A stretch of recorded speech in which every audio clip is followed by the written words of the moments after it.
Hello again, I'm Doug Smith. Welcome to the 17 October 2014 edition of Portsmouth This Week, the voice of Portsmouth Town Hall. My guest today is Bill McGlinn, the General Manager and Chief Engineer of the Portsmouth Water and Fire District. Welcome, Bill. Welcome back. Glad to be here. Bill, you were back. You were here in April, and I know we talked about it then, but I wonder if we could just review how the Water and Fire District is organized and what the role is of the elected administrative board. Sure. The administrative board is 7 elected officials. They live within the Water and Fire District, which covers most of Portsmouth on the island. We'll get into that a little more. If you live in the district, you can run for the board. Those 7 board members are responsible for policy, hiring and firing, contracts, resolving any requests for relief or disputes, those types of things that are typically a board function rather than a staff function day to day. Yeah. Now, are there any engineering requirements or background for that board? There are not. It's very similar to the other elected positions in the town and the state. So more or less an oversight board. It's an oversight board. Okay.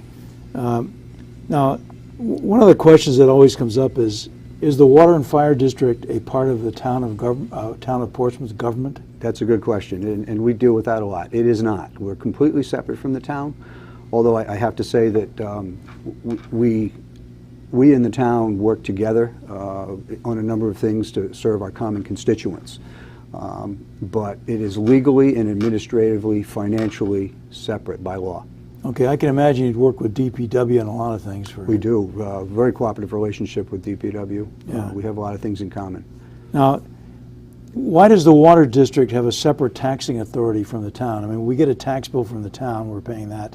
Why do we have to pay another one for the water? Because it's a separate legal entity, we have to generate our own revenue sources.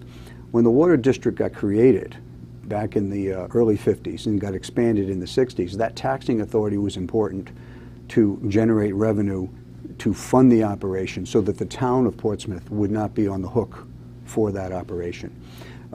As the water sales started to increase over time, the tax was still there, but it got reduced substantially. Today, the tax is about 13% of our total revenue. And the reason the board keeps some tax revenue is that, and that, by the way, that's around $550,000 a year. The board keeps that tax revenue for a number of reasons. One, it provides stable, predictable revenue as opposed to water sales, which can fluctuate wildly depending on the weather.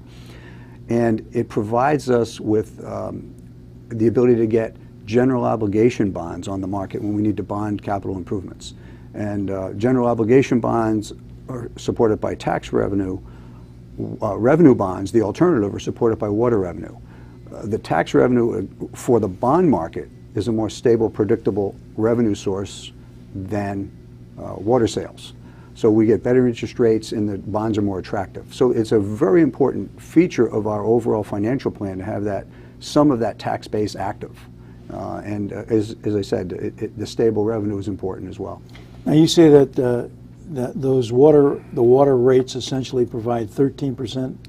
The tax rates provide 13%. The tax rates. And the rest of the revenue comes from water rates. Water sales, okay. Water sales, fees and charges on water services. Okay, and I can understand that it would probably be a good thing, particularly in Rhode Island, to keep the two entities separate because you don't want a town council coming in and deciding to defer payment of those kinds of infrastructure fees. You're right, and that does happen in water systems that are owned by the city or town elsewhere in Rhode Island. If you study the issue, you'll find that the quasi-municipal districts, that's what we are, we're a quasi-municipal governmental agency, tend to be the better managed, both from an operations standpoint and financial standpoint, because they're so independent. Now, are all or most towns and cities in Rhode Island organized like this? No, I'd say probably 25% are quasi-districts. We have 2 in Tiverton, North Tiverton Fire District, Stonebridge Fire District. Bristol County Water Authority is quasi. Kent County Water Authority, Lincoln Water. How about Middletown, Newport? Middletown and Newport, that's one water system, and it's owned by the City of Newport, and it's managed by the City of Newport. essentially the town council is the overseeing authority there. Okay. Or city And- council, I should say. And in the case of the Portsmouth Water and Fire District, do you provide water to all areas of Portsmouth? We don't service that southwest section of Portsmouth, which would be Redwood Farms, the Overlook area, the condos, Raytheon. Those areas are very close to the water treatment plant, and most of them got developed before the water district serviced the south end of Portsmouth. So it was very easy for Newport to service them. And when the district expanded to the south end, they were already part of Newport's service area. Okay, so they're being serviced by Newport. They're getting essentially the same water, but from Yeah. a different water company. Yeah. I just wondered, you know, one of the things that's happening is Raytheon's got 2 of their big buildings up for sale, and I'm just wondering if companies came in and wanted to buy one of those and do something, would they continue to get their water from Newport, presumably? They would. Raytheon has a service line that goes essentially right up to the water plant. They're so close to it. Yeah. And it's a dedicated line for fire protection across and the street domestic almost, yeah. water. So they'd be in good position if they were to try to move those buildings with water Now, supply. what about the west side, the tank farms and things? If they're ever turned over to the town of Portsmouth, and we wanted to do some economic development there, how would the water work out there? As it stands right now, that whole stretch of the island is supplied by the Navy. So that's a political solution that will have to be developed if the Navy's not going to supply them. Okay. The alternative would likely be Newport, given that they're already servicing Raytheon, Redwood Farms, and Sure. that portion that's adjacent to those, to that open area. Yeah. But that'll have to be resolved over time. So one of the issues for development of that area then has got to be things like water and sewer and things like that. Yeah, and I think Also the remediation, but there's a lot of issues. in terms of availability of water, I don't think that is going to be an issue for that area. I think the sewage is probably a bigger issue, getting rid of the sewage from Yeah. that area. Those are Navy sewer lines there as well, but there are more restrictions on the sewer than the water. Yeah. Now, when somebody shifts from one entity to the other, does that require new water lines to be put in and things like that, infrastructure? It doesn't happen very often, so it's not easy to say. Yeah. I mean, and it's tough to shift without a political solution. Because, for instance, we can't service customers in Newport's service area. That's their service area, and they can't service customers in ours. So that would have to be a political decision, and sometimes requires legislation. You know, I always thought it kind of strange that this big reservoir that we have, and the treatment plant for that matter, are in Portsmouth, and yet they're owned by Newport. Yeah, that Why goes- do we ever do that? Well, we never own them, and the Navy built the reservoir at Lawton Valley and that treatment plant at Lawton Valley in Really? Portsmouth. Okay. And when they no longer wanted to operate it, Newport was already in the water business. Portsmouth wasn't. Okay. And Portsmouth at that time, particularly that south end of town, was mostly sparsely populated and mostly farmland. It was just logical for Newport to take it over and supply the Navy from that same facility, and then move that water through Middletown as Middletown grew, Yeah. and then eventually Portsmouth. Now, how would you rate our water resources for our current usage? That's a complicated question. It depends on what parts we're talking about. I would say in terms of the raw water quality, it's fair. We don't have this nice pristine Situate reservoir like Providence does that's Yeah. protected all around by land owned by the Water Supply Board in Providence. Our reservoirs are ours, meaning Newport's. Newport owns the ball. They're smaller, they're shallower, they're more like ponds than reservoirs. But I will say with the new treatment plants, which we'll talk about today as well, that Newport just got done building and renovating, have advanced water treatment, and the water quality coming out of them is proving to be very good. So from an end product, I'd say it's as good as any in the state at this point. To get it to that point is more expensive. Yeah. Are we still getting water from across the Sakana River and pipelines or something? Well, there's 2 pipes in this Sakana. Newport owns, actually there's 3. Newport owns 2 pipes that come from Tiverton over to Sandy Point, on Sandy Point Road. That's raw water that Newport owns in Tiverton and Little Compton. 50% of the island supply is on the other side of the river. 50%, wow. Right, the raw water supply. Yeah. Portsmouth Water owns a treated water pipeline that parallels the Secana River Bridge over to Tiverton, and we can buy water from Stonebridge Fire District, but we can also supply them with water during an emergency. That connection right now is just used for emergency for both parties. Okay. We buy all of our water from Newport Water. Boy, it's something that sounds very simple, but is very complex when you start looking into it. It is, and Newport's system in particular is very complex, with 9 reservoirs, ponds, and 2 treatment plants. Yeah. What about future growth? One of the things that everybody is calling for is more economic development, trying to stabilize the tax base so that it's not all on the homeowners, more businesses. How do you think the prospects are for future development here?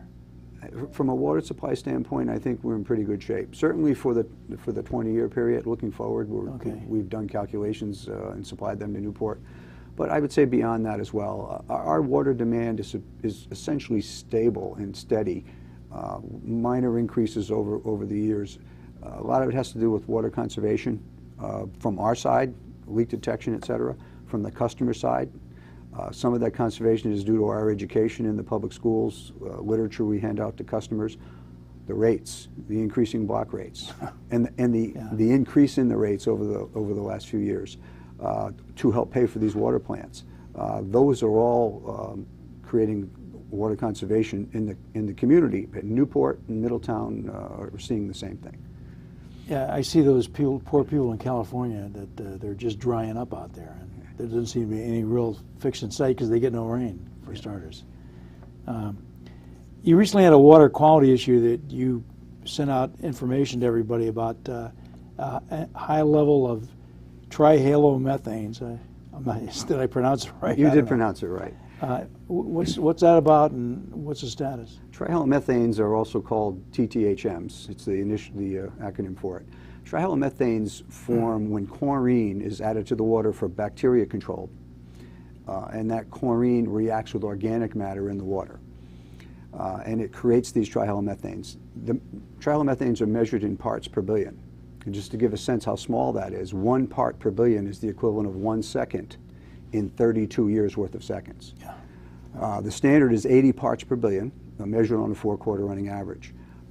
Portsmouth Water had a reading in the high 80s for this last set of 4 quarters. The standard's 80, therefore we were in violation. Our numbers have been high from time to time. We weren't regulated prior to this year, but we've always notified the public in our consumer confidence report that we have this problem.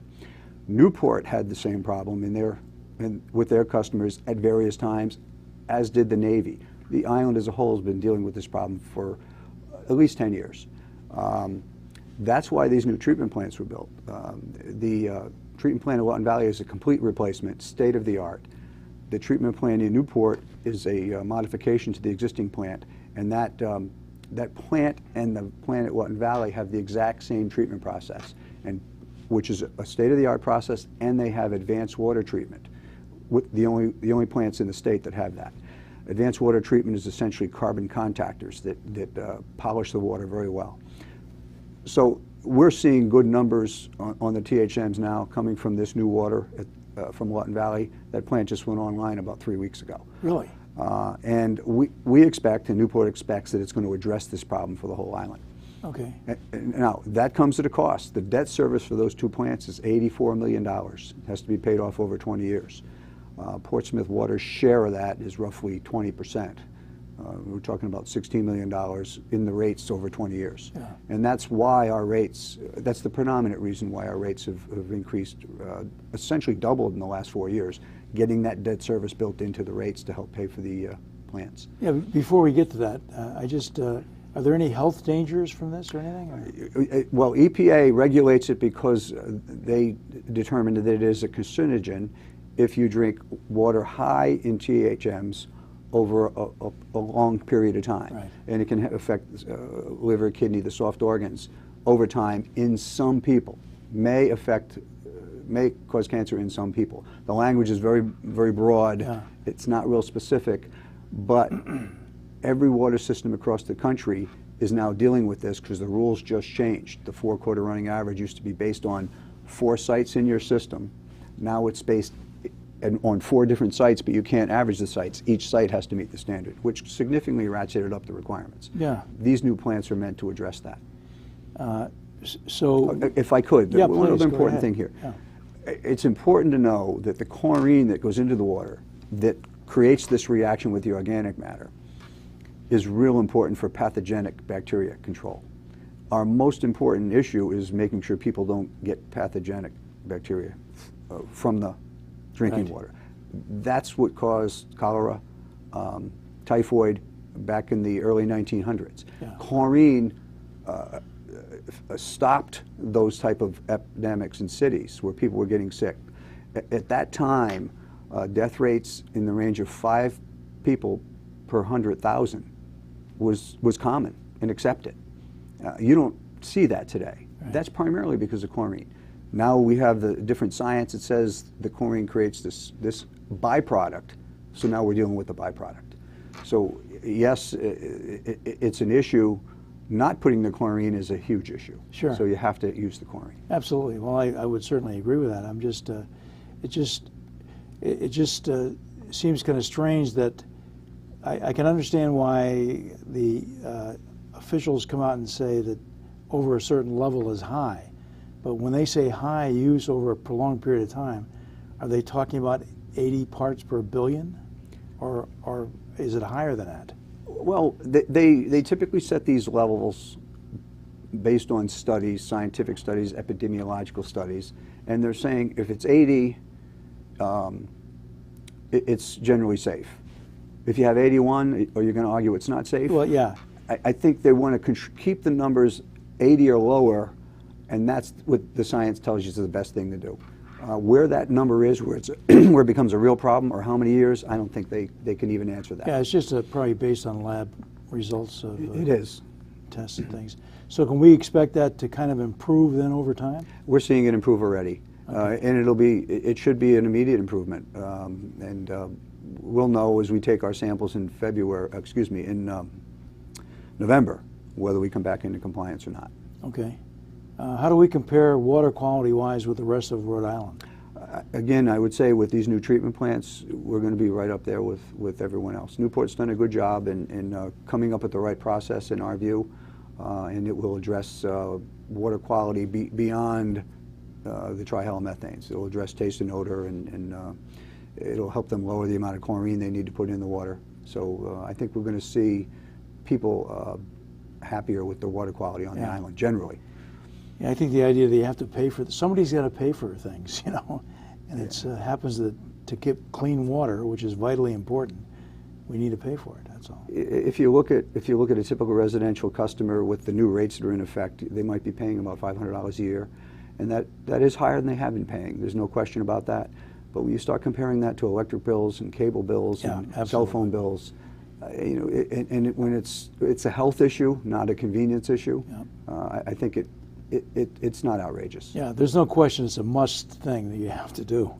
You know, in 2012, you had advanced metering infrastructure, AMI, installed in residences throughout the town, and I just wonder, how's that been working out? It's been working very well. First of all, we've been able to put operator time into system maintenance rather than reading meters. We get an hourly meter reading from every meter in town every day. Those meter readings come in at midnight. One of the nicest things about it is that we can see leaks beyond the meter in somebody's house or on their property. And don't think we have time to look at 6,500 accounts. We don't. Yeah. The computer looks, and if it sees patterns of continuous use for 24 hours, it flags it as a leak. Or if it sees a substantial jump in water use, it flags it as a leak, and our operators look at those flags, and they can call a customer or send the customer a notice if it's a very small leak. We had large leaks in some of our customers' houses this winter that we found. One was 800 gallons per hour. And it was a freeze up. The customer was on vacation. And we were able, because we saw this within a day, and we were able to find the owner's relatives in town and get them to get permission to shut the water off. We saved them an awful lot of damage. Yeah. So one of the things we're looking for on this new web portal we have, where you can go on and pay your bill, you can also just go on the web portal, set up an account, and you can give us your contact information. Yeah. Your email address, your phone number, and we can contact you if we see this kind of an emergency. The other thing is you can sign up for Code Red. If we have no other way of finding you, we can try your address to call through Code Red. If you're not signed up for Code Red, we don't have your contact info. We're relying on knocking on your door. Yeah, so the key is to get on that web portal, and I'll let you hold it up because Sure. I think Bob can focus better than If- this. Just shows you what the website looks like. This is the home page. If you go to portsmouthwater.org, you'll see the home page. You can click on Code Red and sign up for Code Red. That's a service that we purchased for the benefit of our customers. Code Red can't call you on their own. We have to activate it to call one or all of our customers for a particular reason. We use that for boil water orders, which we haven't had to do, flushing, main shutdowns, which we have used it for. See if I can keep this still for you. Yeah. The other thing is on that web page, you have a button that you click to pay my bill. That will take you to the web portal, which is separate from Code Red, and you can go on that web portal, pay your bill with a credit card, a debit card, or an ACH check withdrawal from your checking account. But in addition, you can give us your contact information. You don't have to do online payments to give us your contact info through the web portal. You can also select e-bill on the website, so we will send you an electronic message rather than sending you a bill. And you can go on the web and look at your bill and print it out. Yeah, I think the key is to get people to sign up now, because if they're not there and you find the leak that comes up on AMI, you have to have somebody to contact about it. Yeah. It's hard to find people when they're on vacation. Yeah. You talk to the neighbor, they might know a relative, they might Yeah, I have know, a it's key, gotta be they might really have a difficult. phone number. So the message there for everybody is to get on that site and sign up for Code Red and set up an account at the Water and Fire District. And let me offer this as well. If some people don't like to use computers, some people don't have computers. If you call our office and say you want to give us your contact info, we will take your email address, your phone numbers. We'll put them into our new billing software that helps us monitor that data. Yeah, well, you guys pioneered the use of Code Red here in town now, and the town now uses it as well. And it seems to me a vital tool now that everybody's got it. We know how it's used, and it's really important. Yeah, we're using that as our primary means of letting customers know when we're shutting down water mains. So we used to go door to door and put notices up. We just don't have the time and staff for that, particularly in an emergency. Yeah. We hit the Code Red to that neighborhood, and we get busy doing. Well, the work. nice thing is, even if you let it go on voicemail, there's a message. It tells you what it's all about. Yeah, even if you didn't hear it, you know what happened later on. Yeah. We've already touched on this a bit, but our water rates have increased significantly recently, and I presume this was necessary because of the Lawton Valley plant development. And It is. It was necessary because of both plants, really. That's an integrated system. Those plants can move water. The Portsmouth plant can push water down towards Newport, and Newport can push it up to this end. So all of the water systems, the three water systems, Portsmouth Water, Navy, and Newport, rely on both plants. And everybody's paying for all of them as if it's one system. It is one system. yeah, you also mentioned, and you went through some details on the payment schemes. So what you're recommending is that people go online, take a look, at least log in to get some kind of account, so you have their account information. Do you still send out bills by mail? We are sending out bills by mail. We don't send them out from the office anymore. We use a vendor in Lincoln. We send them an electronic file. They print and send the bills, which saves us substantially on postage because they have all the latest software. And you want to show us what one of those bills might look like? Yes, both the water bill and the tax bill are similar. What we did this is the tax bill that's going to be going out in late October. We used a similar format on that, but we put red on the district tax bill points here and here to distinguish it from the water bill, which is all black and white. And then we have a stub on the bottom, which we ask customers to use. We have software and a scanner in the office where we can scan checks and stubs, and electronically they will reconcile to the billing software, so we don't have to key in each and every one of them. Okay. That's one of the improvements we had to make because of the quarterly billing that we switched to back in the spring. Okay, now what are some of the other payment methods? I mean, you could write a check. You can use your credit card. Could you plug that into the e-billing system, for example? Yes, you can go online and pay with your credit card or debit card one time. Every time the bill comes, you can go in and do that. Or you can sign up for automatic credit credit card and debit card Okay. payments. You can also sign up on the web portal for ACH drafts, where we draft the money out of your account on the day the water bill is due. Right, so you have put your bank information Your in. bank information would go in there, and that would be a recurring draft. That's not a one-time item. You can also use a credit card in the office. We would prefer customers use the web portal as much as they can. We're trying to reduce the foot traffic in the office. We have hired one temporary person with the switch to quarterly billing, but we're trying not to put on more staff to handle the quarterly billing. These technology improvements are meant to do the quarterly billing for water with roughly the same staff. And we think we're going to be able to do that as people sign up. And the other thing is that if you sign up for the e-billing, that's one bill we don't have to mail. It keeps our operating costs down. Sure. And it's a greener option. Which is always a good thing. Right. Yeah. What are the main water issues you see coming up in the next year or two? You think we're pretty well set in where we're going? Yes, a couple of things. With these new treatment plants, it should help all the island water suppliers deal with the water quality issues. It should eliminate them essentially. I would hope that customers I know some customers buy bottled water because they prefer it, and I think they need to take another look with these new plants online at the water quality. In terms of infrastructure, right now we've renovated all of our tanks. Our pump stations are under review. We're actually going to be replacing our Union Street pumping station, our main pumping station, in the next 2 years. That facility is pushing 60 years old. That's our last major capital improvement. With the new billing software, I think we're doing a more efficient job in reading the bills and getting them out. And the other thing we're doing right now, which we're excited about, is we're going to mobile operations. Our operators are getting their work orders on a tablet in the field rather than paper. And all these records are now being kept electronically and obviously backed up and stored for the future.